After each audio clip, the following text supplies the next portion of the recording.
क्यों एक बड़े और भरोसेमंद क्रिश्चियन फेस को अचानक कैबिनेट से बाहर जाना पड़ा?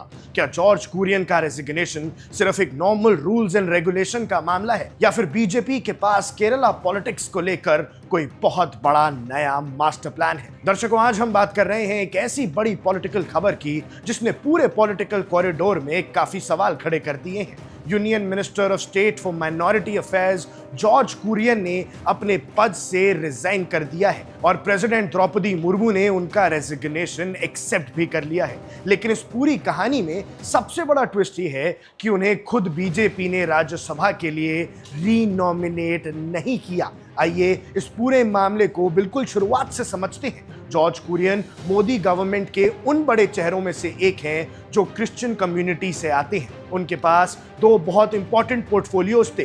पहला ministry of state for minority affairs और दूसरा fisheries, animal husbandry and dairying.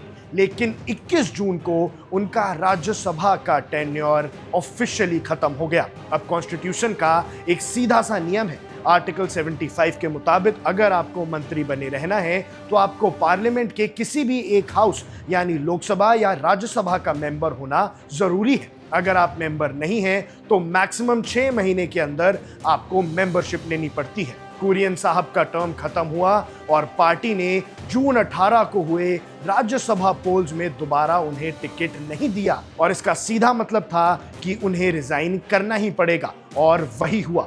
22 जून को उन्होंने प्राइम मिनिस्टर मोदी से मुलाकात की, उनका शुक्रिया अदा किया और अपना रेजिग्नेशन भी सौंप दिया। लेकिन एक जर्नलिस्ट की नज़र से देखें तो सवाल ये नहीं है कि उन्होंने रिजाइन क्यों किया, सवाल ये है कि बीजेपी ने उन्हें रीनॉमिनेट क्यों नहीं किया था। क्यों एक ऐसे नेता को मंत्री पद से हटने दिया गया जो मोदी गवर्नमेंट के सबसे बड़े माइनॉरिटी फेसेस में से एक था? इसके पीछे दो बहुत बड़े रीजंस नजर आते हैं। पहला रीजन है लोकल केरला पॉलिटिक्स का शिफ्ट। कुरियन साहब ने हाल ही में केरला असेंबली इलेक्शंस लड़ा था और कंजरीपल्ली कॉन्स्टिट्यूएंसी से लड़ा था। बीजेपी पिछले कुछ सालों से केरला में अपना बेस स्ट्रॉन्ग करने के लिए बहुत मेहनत कर रही है और वहाँ क्रिश्चियन वोट बैंक एक मेजर डिसाइडिंग फैक्टर है। दिल्ली के बड़े आरामदायक दफ्तरों से निकलकर अब शायद पार्टी उन्हें जमीन पर उतारना चाहती है। जॉर्ज कुरियन को अब वापस केरला भेजा जा सकता है ताकि वो स्टेट यूनिट को स्ट्रेंथन कर सकें और आने वाले इलेक्शंस के लिए जमीनी तैयारी करें। दूसरा रीजन जो दिखता है वो है कि पार्टी एक ब्रॉडर रीअलाइनमेंट स्ट्रैटेजी प्लान कर रही है। सिर्फ जॉर्ज कुरियन ही नहीं बल्कि एक और बड़े मंत्री रवनीत सिंह बिट्टू को भी इस बार राज्यसभा के लिए रीनॉमिनेट नहीं किया गया। जब दो बड़े मंत्रियों के साथ ऐसा हो तो ये कोई कोइंसिडेंस नहीं होता है, ये साफ इशारा है कि पार्टी आने वाले दिनों में कैबिनेट में और स्ट्रक्चरल चेंजेस करने वाली है और नए चेहरों को